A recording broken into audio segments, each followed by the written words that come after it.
Hello and welcome to this week's BizSmart Lunch and Learn webinar. Our weekly webinars are aimed to provide advice and share knowledge amongst business owners, and this is part of our service to our Smart Room members. If you're not already a member or a BizSmart client and would like to access our archive of webinars, then please visit our website biz-smart.co.uk and go to the Smart Room page. Our host joining me today is BizSmart Select member and core advisor Steve Parker. But before we start the webinar, can I ask you all to use the question mark function on your screen and post any questions that you may have for Steve, and he will answer them all at the end of the session. Thank you, Steve. Over to you. Thank you, Caroline. Hello, everybody. The first Lunch and Learn webinar in every month is typically strategically based. And so this month we're going to look at the strategic elements of relationships and relationship building. And over the next 20 minutes, 25 minutes, the aim is to give you some tips and ideas as to how you can use subtle methods to maintain short and long distance relationships, and to decide which people you want to work with, and for them to decide whether they want to work with you. And that's based on some overseas experience, which you know I've had for a number of years. So one of the first elements you realize if you travel extensively and you do lots of work overseas is that you need to be remembered. You don't always get home for tea. And if there's a problem in a relationship, you can't just rely on legal redress or detailed contacts. Now, most of us have worked in corporate land where we got some measure of comfort by raising a lengthy contract and thought we could use the legal system to protect us. If you're a small or micro business or a medium business, or one that just doesn't have the will to live and the financial and the mental strength, if you like, to take somebody to court, you're relying on other methods.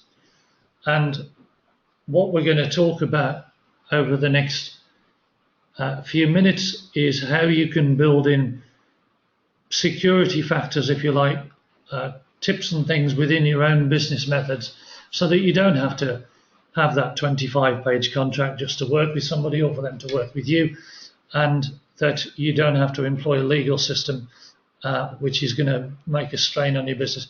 So I'm hoping that we'll tell you a little bit about the Forties method, which is a method used overseas on English people and with foreign people to secure their relationships and how you can force it.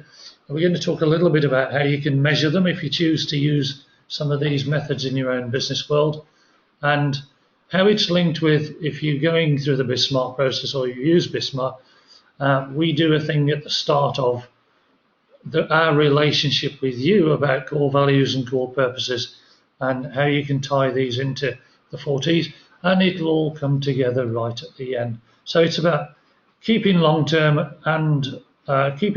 relationships, whether they're further away or whether they're a short distance, and part of that. You've seen this slide before. That's my background. Lots of time spent overseas, lots of good business relationships with people in far-flung places of all cultures, shapes and sizes and abilities, and now applying that as a BizSmart core advisor to helping 30 or 40 companies in Worcestershire and a number through my own Steve Parker ICD business in the Black Country and further afield. So the rest of it you can read at a longer time if you choose to, or just laugh at if you don't believe me. So this part is the Forties method. And before we go into some of those, I just wanted to talk about elements of a relationship and how you might measure it. And I have to tell you that I'm not going to give you any books that you should read or any research that this has been done for, because I've never had time to read all the books, and I don't know whether this is real research. I've just found that it works for me and it works for the people I work with, so we go for that. I'm not sure whether it's been scientifically proved that a sign of a good relationship is when all people and parties are comfortable in the silences, but if you think about it, relationships aren't about who talks the most or talks the loudest. They're about being comfortable, that you trust the people that you're dealing with and you want to hear their comment, and we're doing that. So we're going to work within the idea of not being afraid to be comfortable and using that as a measurement as to whether the relationship you've got with somebody, whether they're sitting next to you or whether you're dealing with them over any distance, is what you want. And the Forties will show you how you bring that into play. So one of the early stages of the BizSmart strategic process, the business planning process, is a core values sheet. And I think the reason we build that in is that because unless you understand yourself, and many business people, and actually people in general sometimes can't, you don't know what you're looking for in other people, and it just focuses on some of the softer skills as to what you want your business to stand for. And the values that you realize you've got and that you want to build into your business become the personality of your company. They can be your unique selling points because people are buying into not just your products or service, but you as a person. And unless you apply them consistently, then it's going to show a weakness, and why should they keep buying from you and all of that kind of thing. So in the BizSmart sessions, we provide a list of a whole load of core values, some of which I've just put on there. And the tests of what a core value is includes, if you were to start a new organization, would you build it around this core value regardless of the industry? Do you really believe in the values that you're setting yourself? Would you want your organization to stand for it in a number of years' time, even if it makes you uncompetitive? Do you really want to work with people who don't hold those core values? Or if you've got somebody working with you who consistently breaches of it, do you really want them to be representing you and your company and your organization? And would you change jobs if it meant, before giving up the core values? So that all sounds a bit theoretical, doesn't it? But I'd really encourage you to do it, because in many countries, and I think increasingly if you're a small or a medium-sized business, you're actually more interested in the people than the company. And in a large part of the world now, companies have gone from companies dealing with companies to companies dealing with people. It creates a problem in international trade, for example, because you might have a chairman or an MD of a limited company or a PLC in this country who thinks he's in charge of the relationship and thinks he's in charge of the company, but actually it's the person who goes out to see the other people. So core values, why are they necessary? And would you really want to give up a client or a person that you're dealing with if they don't match the same core values? Well, a few examples just to make you think of whether that's meaningful or not. I took a client out to the Middle East recently, and they'd worked all of that out, and then part of it got challenged. The part that got challenged is we went to see a company who could have been a business partner and was making things for automotive and aerospace. And then we went into another part of their factory, this prospective client and prospective customer, and they started, and it was clear that they made military equipment. They made guns and rifles and shells for military. So if your core value is that you don't want to be feeding aggression, you don't want to be feeding wars, you don't want to be feeding people who are fighting against us, then the time to walk away is then. But then we got into the discussion as to, well, what if we just do a little bit of it? But then you build yourself in. You've then said to somebody, yes, we want a great relationship with you. Those people aren't going to tell you whether it's for military. They're always going to tell you whether it's for automotive or aerospace.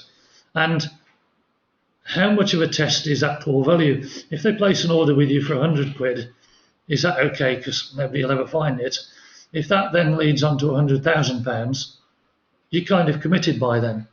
And then another example of core values being brought into the press recently on a different theme was somebody thought it would be a good idea to make the morning after pill more readily available for those that needed it socially, so because they wanted to reduce the birth rate or people doing pregnancies.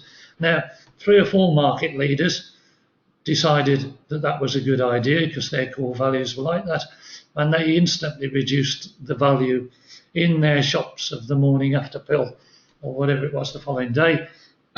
Boots, the chemist leading organisation, decided that their values were a bit different for that, and they were actually going to maintain the price of the morning after pill because they didn't want to encourage people to go out and have casual sex and need the pill in the first place. So the values that you pulled in, and when you're a small or a medium-sized business, those values are entirely your pick. And if you're aware of them, you can start looking out for them within the people that you're building into your team. And rest assured, the people who are going to give you business will be looking at you and your values to see whether you'll perform for them and provide the things to do. Another value of your core values is, what if you got an inquiry from Iran or Iraq or Saudi Arabia? There's business there to be had. Do you want to do it? So core values help you to decide who you're going to work with and whether they want to work with you. So how do you do it? You can't build it into a contract. You can only build it into what you're looking at for people.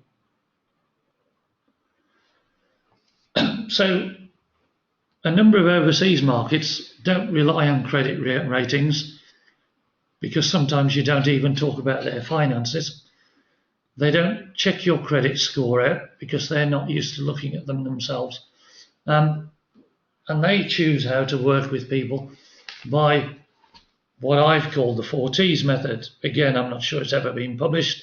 I just know lots of people who work in overseas markets or are reliant on close business relationships to make them their money, use the Forties.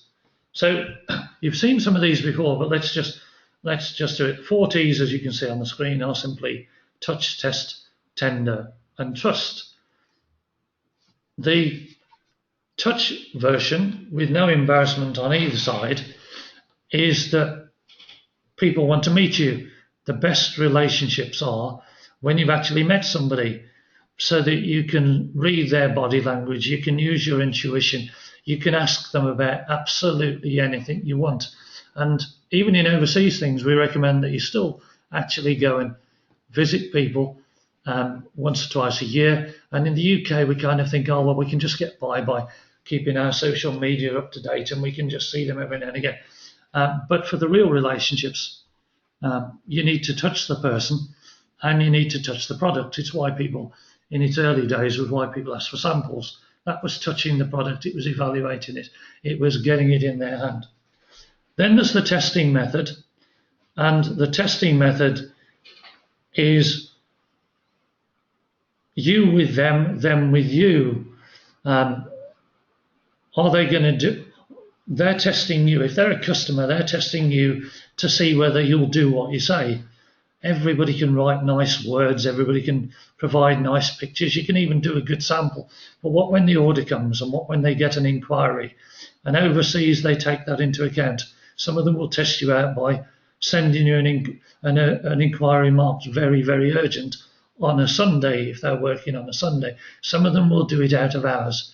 And some people in this country, we use it too. What if we've been to a meeting which hasn't finished until 6 or 6:30 and we've got so excited we promised them a response by tomorrow, then the people we work with have to respond in that thing. So there are various test methods of doing it so that you're not just hiding behind the words and the opportunity, and that you've got a great chance as a smaller business by being consistent in that relationship and walking the walk rather than just talking the talk as they do.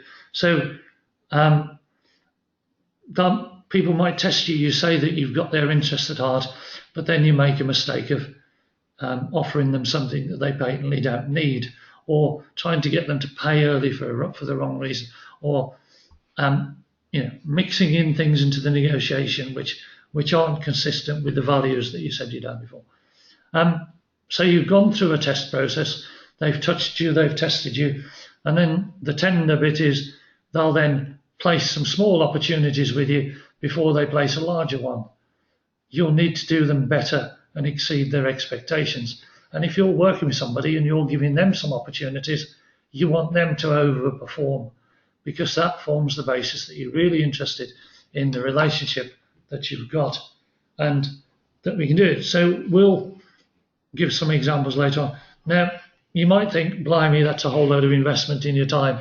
And yes, it is. But if the alternative is that you go in with great expectations, you raise a large contract, and you rely on a legal system, and then it falls down and you're not actually going to use that in the first place, then it's worth putting the time in the relationship.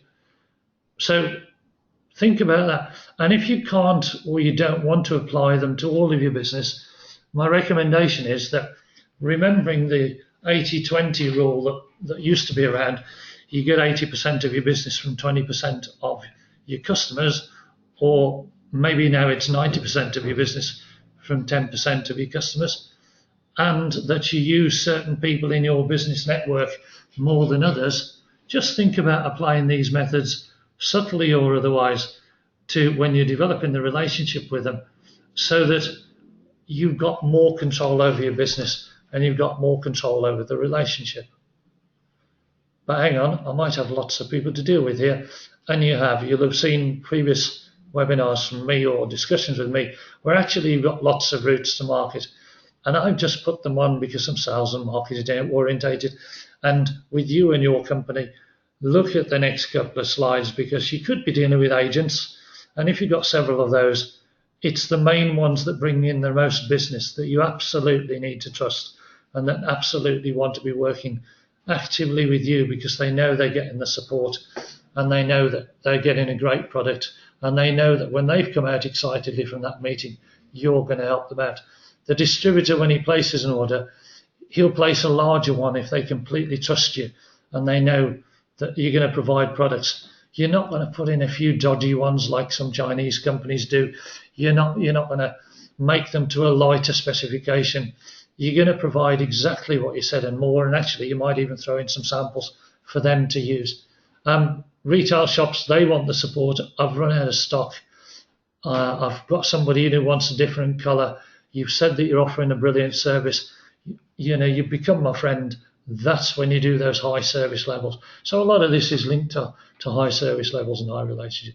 And the end customers, they get, it ripples along the chain. So lots of your routes to market. If you're dealing with several of these, that page and that page, even if you don't want to invest the time and money into doing the Forties and all of them, do it on your 10 or 20, and then you're safeguarding your world. So we've looked at how customers might do it with you, and you might do it with customers. But what about those business partners? What about those of us who only have one or two people in the company, but we portray expertise in other areas by using outside people? Those people you met at the networking meeting, those people who said, hey, you don't appear to do this, can I offer it with you? Those people that you believe you're in a strong and mutually beneficial business relationship with. Now, you might have been doing some of these things already, but that's only a strong and mutually beneficial business relationship if they don't embarrass you, or when you work together, they aren't really concentrating on what you're doing, or they don't do what they say when you're getting them working on your behalf, or as you can see on here, after you introduce them to one of your 10% or 20%, or frankly any of the clients you've got, or any of your other business associates, they don't respond, or they cancel those planned appointments that you've got either with you or that you've set up for them to go without a reasonable excuse, or or you're having a meeting and that meeting is very valuable to your time and it's very valuable to your client's time, but they keep looking at their mobile or taking mobile calls and not giving you the time attention that they want to. Or maybe you've set up some opportunities for them, you've sold them to your client, or you've sold them to one of your other business associates, and they let you down. So all of that's kind of important, really, because all of a sudden your brand is diluted, your reputation is going up the chute, and you've done it. So you then have to decide, because there isn't a clear ruling on this, you have to decide for yourself what are acceptable excuses. What are you going to put up with? What are you going to put up with without talking to them? What's the line over which somebody might pass where it's sudden death, sure illness, you're never going to work with them again? So some of these may or may not be real examples from people I may or may not have ever worked with. But I put a lot of work into somebody who convinced me they were brilliant at a certain expertise. And I arranged a meeting with one of my best clients a while ago. And as I was on the way to the meeting, they pulled out. Not the day before, not before it set out. As I was driving to the meeting, and they said, I've got to collect a parcel instead. And I said, is it a really important parcel? And they said, of course it is. But then, we can find out most things about people nowadays. So I turned up at the meeting. The guy had given up an hour or two of his time. We couldn't cover half of the things we wanted to talk about. And my client said, well, I don't care what his excuse is. Don't bring him in again. He's blown his chance. And when I discovered what this important parcel was, it wasn't important at all. And they'd actually made a mess. So that was one of my tests of that guy who, and we hardly do any work together now for obvious reasons, because I just won't trust him with any important client. And then there was another one that I had where I heavily promoted somebody for an opportunity, told 15 or 20,000 people on a radio show that they were going to do something for us. We bought into their expertise, we put it on social media, we were all ready to go, and they pulled out without giving any particular reason. So nice people that we are, we thought that automatically that was going to be for a family reason, which would have been an acceptable excuse. But then we found out that while actually we were doing the show, they were putting Facebook stuff on social media. And so maybe that was a measurement of not giving us the relationship as much as we thought. So you can set your own measurements as to what is acceptable if family meetings, something like that. But for you and your business and your relationship, if you work on these and you know how many chances you give people is entirely up to you. But there are these subtle tests and tenders and methods of working together so that you can be comfortable in who you're dealing with, and that you can be completely confident that you've consistently applied them yourself to get the best out of your customers and for the people that they're working with overseas. So touching them, testing them, giving them small opportunities before you give them larger ones, and then developing that level of trust where, first of all, you know that they'll only make an excuse if it's absolutely critical, that they will support you in everything they do. If they go to see people, the people will be thinking, wow, these people are really impressive. I'm so glad that your company introduced them for you. They won't try and steal the business from behind your back because they think, oh, well, I know them now. It's not doing it.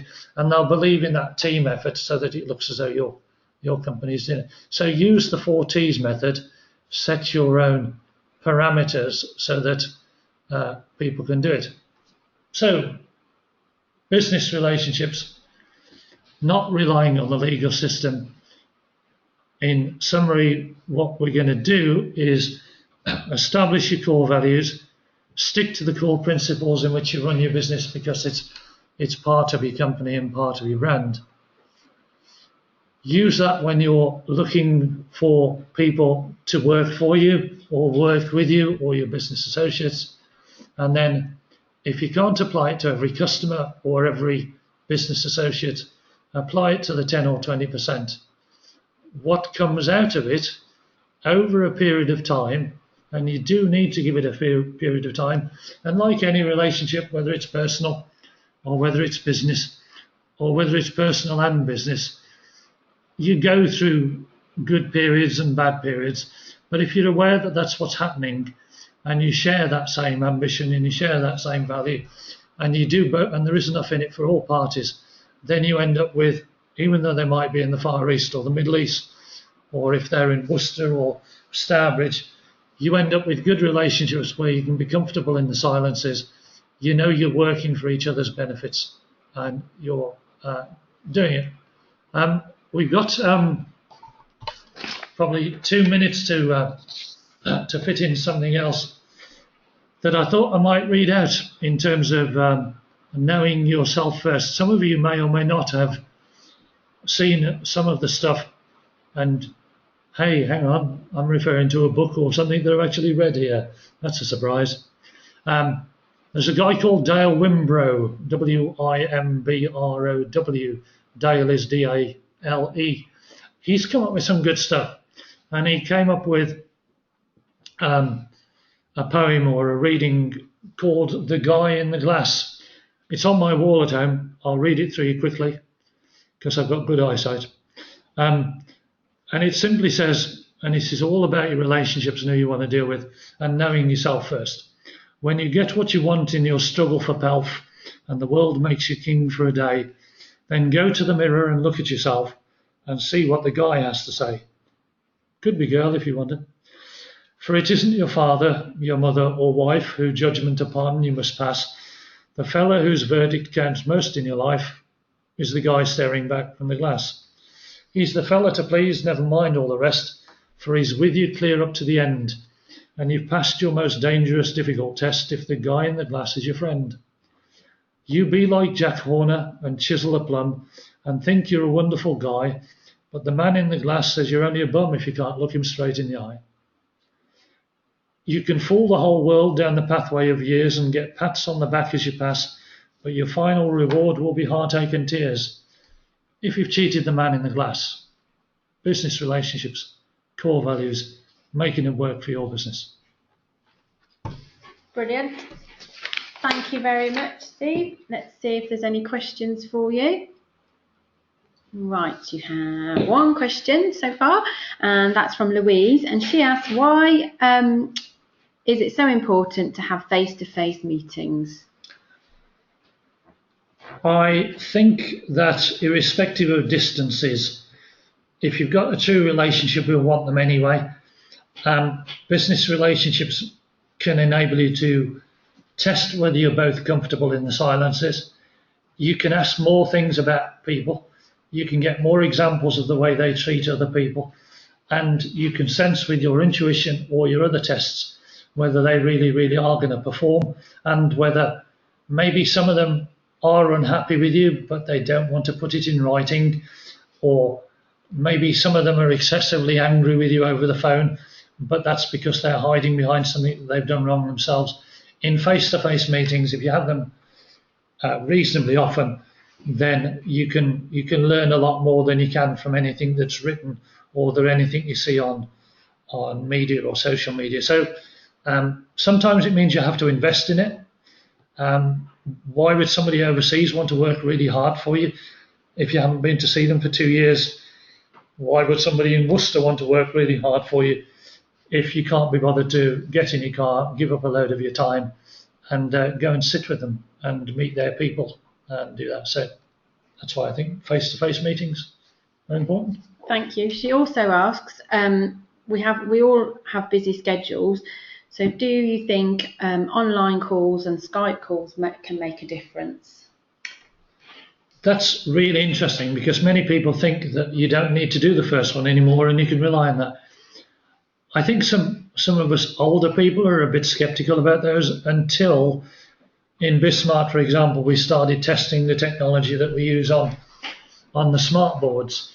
And the doubts that many of us had on smart boards, where you're sitting around a boardroom table, but from your own office, is with some of the technology nowadays, you can see enough about you can see the image of the people, you can see whether they're paying attention, you can read some of their body language as well. So if you use the right technology, like we use for the smart boards or for some of our other sessions, it's a really big help, because at least it's not a voice down the phone. It is a midway point between just speaking to them over the phone and actually meeting them, where you're touching them and testing them, if you like, face to face. But yeah, use the right technology, and don't be worried about things going on in the background, as long as they're not particularly rude. It just adds to the personality that you're portraying, and it gives you some depth as a person. Until a couple of years ago, I went from sort of, my corporate world wouldn't have allowed my dog to walk in the side of the webcam. But then I found it was part of the personality and people liked it. And that, for a smaller micro business, they realised that they weren't just dealing with a corporate image and a corporate manual of standard procedures. They were dealing with a person who had a family and who had a good-looking dog at the time. Or was it a good-looking family and a dog? You make up your own mind, but I think those sort of things are useful, yeah. Okay, great. Thank you very much, Steve, for hosting today's webinar. I will send out a copy of the presentation and Steve's contact details out to you all shortly. So please do email him direct with any further questions that you may have. Just before we close, just a quick reminder, this webinar is part of our service to our SmartRoom members. If you're not already a member or a BizSmart client and would like to access our archive of webinars, then please visit our website, biz-smart.co.uk, and go to the SmartRoom page. That's the end of today's webinar. Thank you very much for listening, and we hope you can join us again very soon. Thank you.